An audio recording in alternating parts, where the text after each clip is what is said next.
Hi, welcome to Pathos. I'm Suzanne Dowdy, and I just want to welcome you to this particular program today as we highlight one of the ministries of our community, the Ministry of Integral Human Development. We call it MIHD. And I have 4 guests today who you're going to be introduced to in a moment, who will be describing and explaining what part they play in this ministry. So we're going to go over to them now, and you'll hear all about some of what this ministry is involved in. Welcome to my beautiful sisters here. So I'm going to let you introduce yourselves one by one. Let's start with Lorraine. Hi, good morning, everyone. It's a pleasure to be here. My name is Lorraine Ragbir, and I'm the Liaison and Communications Officer for the Living Water Community Ministry for Integral Human Development. Thank you. And Alex. Hi, good morning. My name is Alexandra Briceno, and I'm the Early Childhood Development Officer at the Ministry of Integral Human Development. Thank you. And our 2 beautiful sisters here. Ria. Oh, let's go with Anuska, since she's the lead on that project. Anuska. Hello, good morning, everyone. Pleasant good day. My name is Anuska Gopie, and I am the Project Assistant and Training Officer at MIHD, LWC-MIHD. And Ria. Hi, good morning. My name is Ria Ganness-Ramdeo, and I am a resident of St. Helena. I've been here for about 7 years. Okay. I'm a teacher by profession. Yeah, that's important. And a good teacher too. Okay, so thank you for that introduction. And we're going to go to Lorraine now, who will give us a little bit of the background and history of MIHD. Well, for everyone will know, for years, the Living Water community has really assisted migrants and refugees. And when we had the humanitarian crisis of Venezuelans coming into Trinidad, a ministry was formally set up, namely the Ministry for Migrants and Refugees. And this started in 2018. However, as time went by and the humanitarian crisis was no longer in existence in 2023, it gave birth to a new ministry, our ministry, the Ministry for Human Integral Development. Now, over the 5 years, Living Water Community has assisted over 7,000 migrants and refugees, really helping the displaced feel included and no longer vulnerable in a society that was not familiar to theirs. This new ministry, however, is such a wonderful and beautiful thing that is now actually looking at not just migrants and refugees, it's also looking at what we call the host community or the local community in Trinidad and Tobago. So, because we saw not just the vulnerable of migrants needed assistance, but also the local community as well. So we have actually put together programs to ensure that there's social and economic inclusion, and that we actually allow our local community to become self-reliant and no longer dependent on any foreign establishment. Thank you, Lorraine. I think it's important that you highlighted that, because Living Water Community, we will be celebrating our 50th anniversary in 2025. From the very beginning, we've always been ministering to those who are most vulnerable in our society. And for the many years of our community, from the very beginning, we ministered solely to local Trinidadians and Tobagonians. And then, of course, we had the humanitarian crisis in Venezuela. But even before that, I think people don't recognize that Living Water Community had partnered with UNHCR, and we were ministering to other migrants. People think of migrants as refugees because of the quantity of migrants we have from Venezuela, as those are the only refugees and migrants we have in Trinidad. But, there are others. Very true. It's important to note that, we have persons from Nigeria, Jamaica, Cameroonians, all over Trinidad actually looking to settle in Trinidad and Tobago.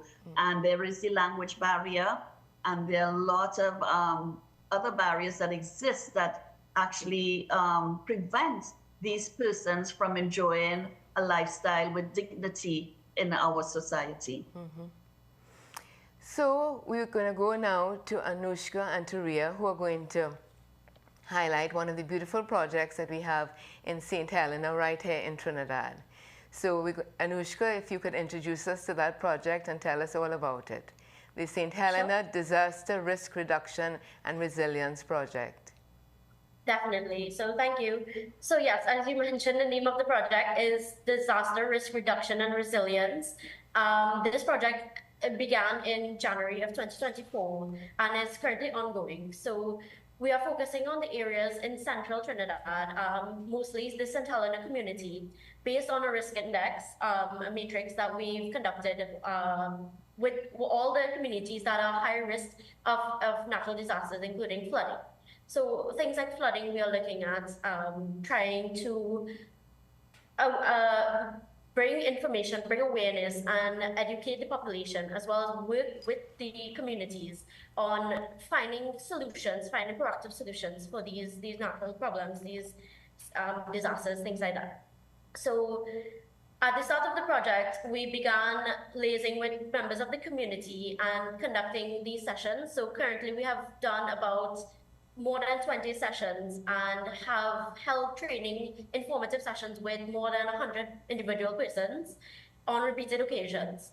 So these trainings would include topics such as first aid, community emergency response training, safeguarding animals during disasters, health and safety prevention of waterborne diseases, things like fire suppression, fire safety, things like that, as well, because in addition to flooding, there are things like forest fires or wildfires, or what we call in Trinidad bushfires, that affect the population as well during the dry season. Additional trainings would include also emergency contact information, sandbag training, things like family disaster planning, at-home disaster planning, early warning systems, and evacuation planning. So it sounds like a lot, but all these topics... It is a lot. Yes, all these topics encompass the disaster risk reduction topic, the broad topic of disaster risk reduction. So given that St. Helena has faced flooding and grave flooding where, we spoke to members of the community doing interviews and doing our surveys, they were gravely affected by these flooding events, especially in 2018 was the last mass flooding where the entire community and environs as well, so Las Lomas community, Kelly community, and the Caroni community and such, were very gravely affected. So what we aim to do really is to bring awareness and to take action as well. So what's part of the project as well that is currently ongoing is a community-led, small-scale project where the community, we try to empower the community. We meet with the community and form a committee of members. And this committee, it's within a diverse group of persons of different ages, different genders.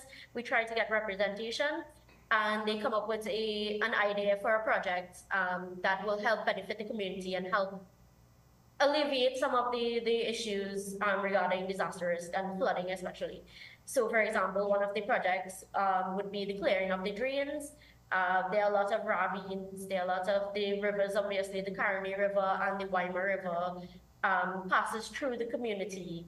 And with that with blockages in those rivers, especially in the ravines, it leads to that flooding events. It exacerbates the floodings in addition to the heavy rainfall. So we know that this year is actually a La Nina, they call it La Nina year, which is heavier rainfall than expected, heavier than average. So there are expected to be about 32 named storms. And as we know, the North Atlantic hurricane season actually began a bit early with Hurricane Beryl beginning on the 30th of June to the 1st of July, which was actually an unprecedented hurricane because it turned from category 3 to 4 and then to category 5 as it moved up the islands within 12 hours maybe. So that was actually an unusual, when you track those things, the hurricanes, it's an unusual event that this has been basically, yes, like it has developed so quickly. And, our sister islands, our islands such as Carriacou, Union Island, Petit Martinique were so gravely affected. They were basically, as meteorologists described, they were flattened completely. They were devastated by this hurricane.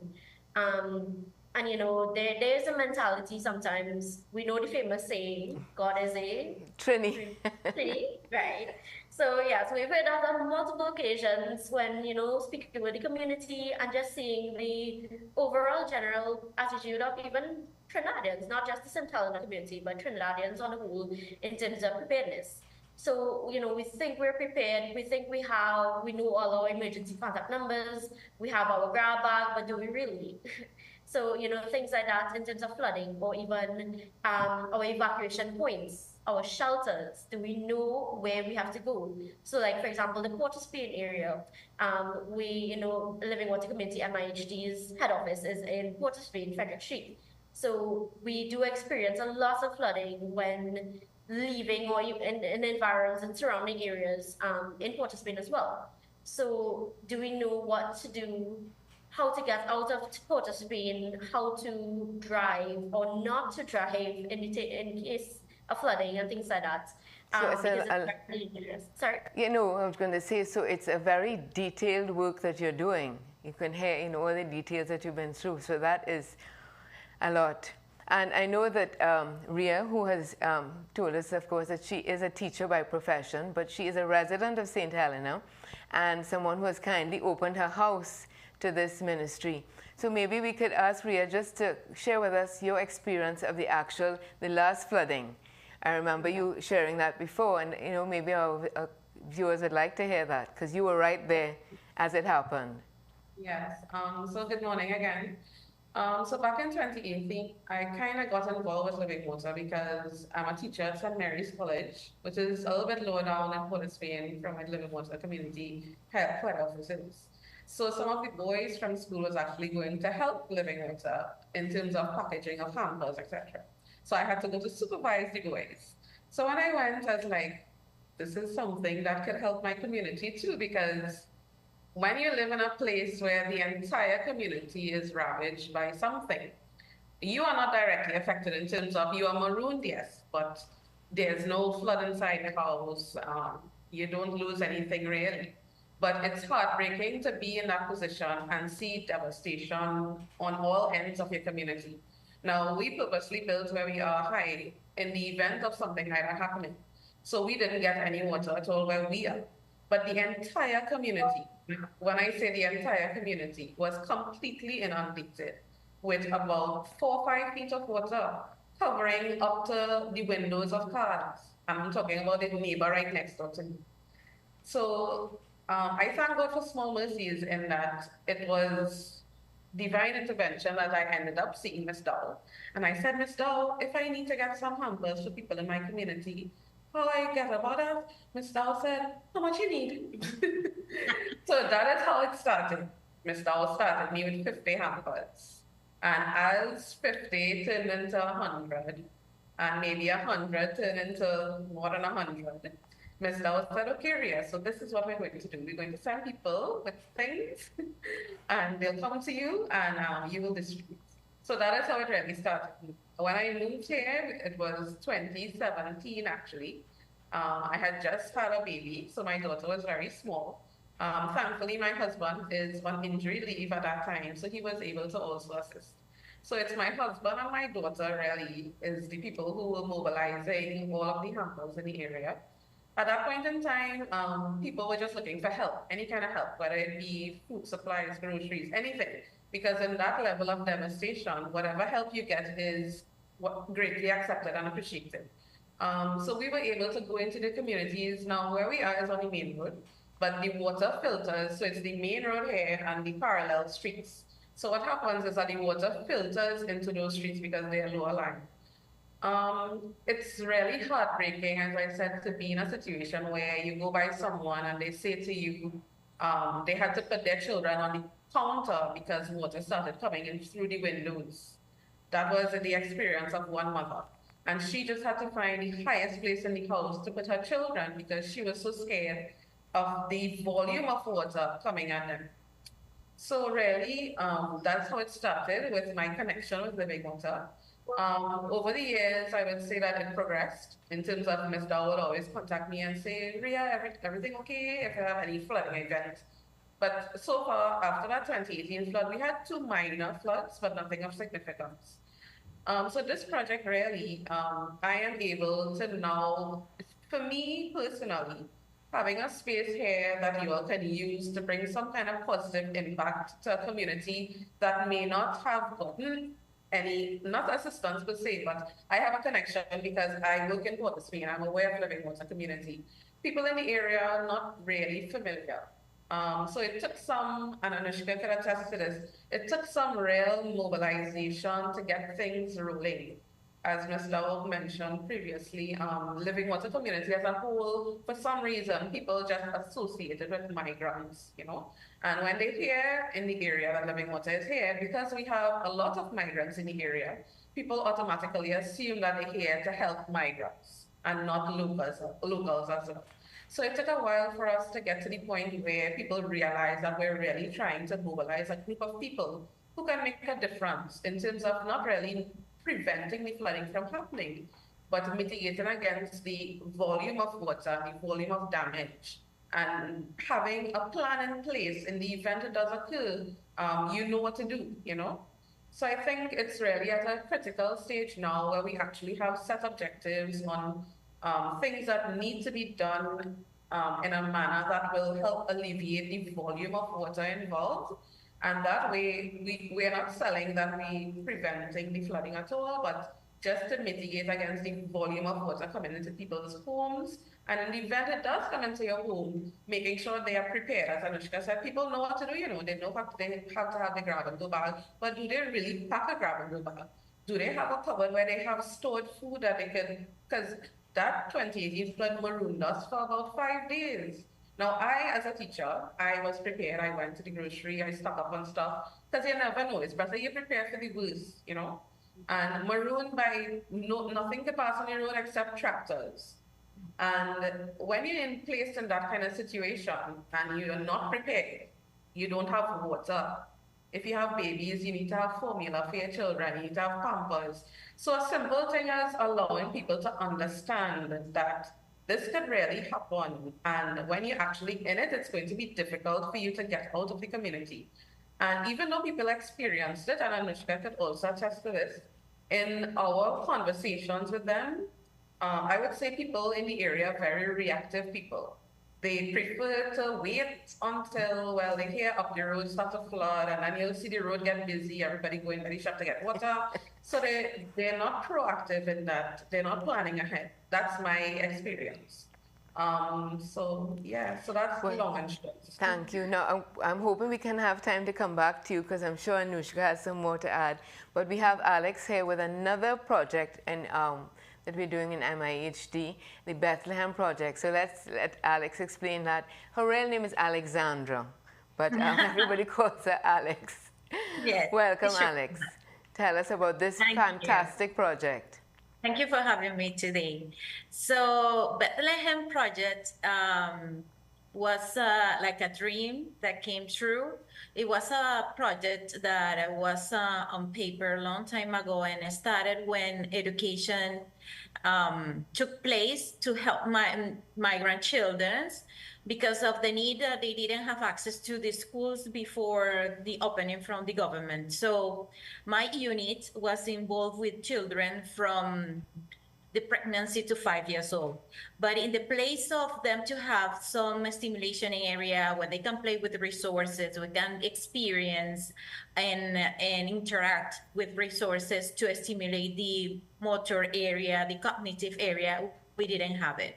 So now that our ministry have migrated to a ministry which is involved in local community, we have noticed that not only migrant children have vulnerabilities, as Lorraine tell us, we have local children that have same vulnerabilities because of the areas they live, because of the characteristics of the household, because of the needs of the parents, etc.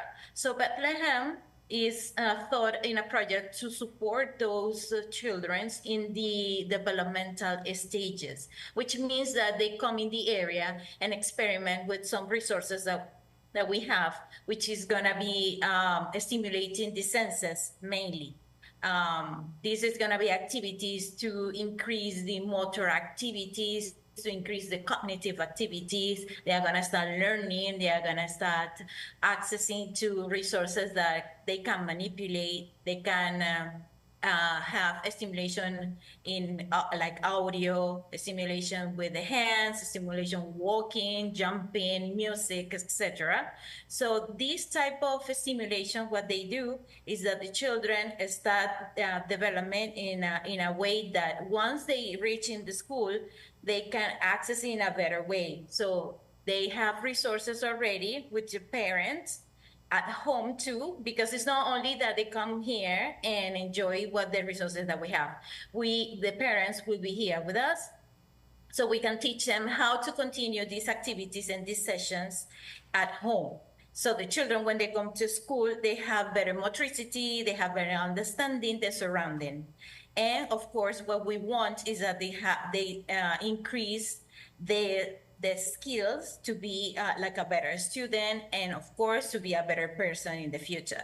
Because at this age, from below 5 is when children start developing the personality. They start developing the understanding on the surroundings and the people and the socializing. So it's very important, the interventions at this age. And not only children in this age, this Bethlehem is catered to for children with special needs. We have understanding that local children, as migrant children with special needs, has difficult to access some type of rooms like this when they get stimulated, because they don't have the possibility of payment of this type of rooms. So we are catering them to come here too, with children with special needs, so they are going to be assisted with the parents here in Bethlehem. Well, Alex, I know how excited you are about this project, and I want to say to those who are viewing, Alex, looking very pretty and beautiful there, but she's not afraid to get her hands dirty. And you're seeing part of the room behind her that will be the Bethlehem Project. And it's amazing. She has really just gotten down on her hands and knees and painted and moved things and really worked hard. And she is so excited about this project, which is going to actually be launched on, when are we going to start? When are you going to start? We are doing a pilot next week, so we are going to have some children, local and migrant, socializing, because the project aims so for the children, for both communities to socialize together. So they understand the difference and they understand the common things that they have together in the room. Mm-hmm. Also parents are going to come and socialize too. That's what we want, the integration. That's one of the goals that we have. So we are thinking after the pilot, first week in September, to start launching the advertisement for Bethlehem. So we are totally open from September to start receiving them. And remind us again, what is the age group you're looking at? From what age to what age? Yes, we are thinking we have the age will be from pregnancy, because we are going to have some workshop for pregnant women. But the ones that come here is from 6 months to 5 years old. Wow, okay. And it's going to be local and migrant children, right, and with their parents. The children will not be left alone. Their parents will be there with them. The parent will be there with her, because it's important to teach them what are the milestones of a child and that age and how they can support the developmental stages. Mm-hmm. How many children do you think you can manage in that space? Well, depending. If it's children with no special needs, it can be 6 as maximum. But children with a special need will be catered for some appointments because they will require special assistance. Mm-hmm. And you have a team that will be working with you? Yes. There's a team that have been working with me. We are trying to expand the team depending on our partnership. But yes, there's going to be a team working here. And these are people who are skilled in this area, of course. Yes, of course. Okay, so let's go back to Anuska, because I know she had some more to add. Thank you, Alex. If you think of anything else before we close, Alex, we can come back to you. But thank you for that. So Anuska, just to let people know, of course, that this is a pilot project in St. Helena. Hopefully you plan to go to other areas of Trinidad and Tobago, right? Yes, definitely. So giving our partnerships with the Catholic Relief Services Empower, CRS Empower, we are looking to maybe have another project or, expand the impact or the reach of this project, the Disaster Risk Reduction and Resilience Project, to include other communities that are also high risk of these disasters or impacted by these disasters, including environs, so Kelly Village, Carney Village. I know like South, there are areas in the South Trinidad that are affected. So, hopefully we can get the ball rolling there. And I would say even if we are not present in those communities, for example, at the moment, we do hope that, it can have like a snowball effect in these communities where it is talked about. The resources are always there. It's not information that we are creating from our heads. It's information that is reputable from agencies such as the Red Cross and meteorological services and stuff like that. So it's information that can be shared and should be shared with all communities that are affected by these scenarios and these disasters. Certainly. So I'd say yes. And even as Ria was talking earlier, it's so easy for people in Trinidad and Tobago to both forget what happened in 2018 or other years, or for those who were not affected at all, say in Port of Spain or other areas, to really wrap your mind around what happened. I mean, Living Water Community went out into Oropoon and Greenvale and St. Helena, and to see the devastation there is something that people who are not affected, yes, people see it on television, and right away people in Port of Spain and places that were not affected, they want to help, and they bring the hampers and the cleaning stuff and so, but it's so easy to forget what happened. And yes. We don't want that. We really want to see that the next time, we hope that there will not be a next time, but we always have to be prepared. And Anuska and your team, you are helping the community to be prepared. I think we are down to about 40 seconds, so I think we're going to have to close off here, but we'll have another opportunity to talk again with all of you and then other members of the MIHD workforce. Thank you very much for being with us. And to our viewers out there, I hope that what our sisters have shared here today would just encourage you to maybe want to reach out and help in some way. Maybe just looking at the program, you're thinking, how can I help? And you can just give us a call, and we would always need help in some form or fashion.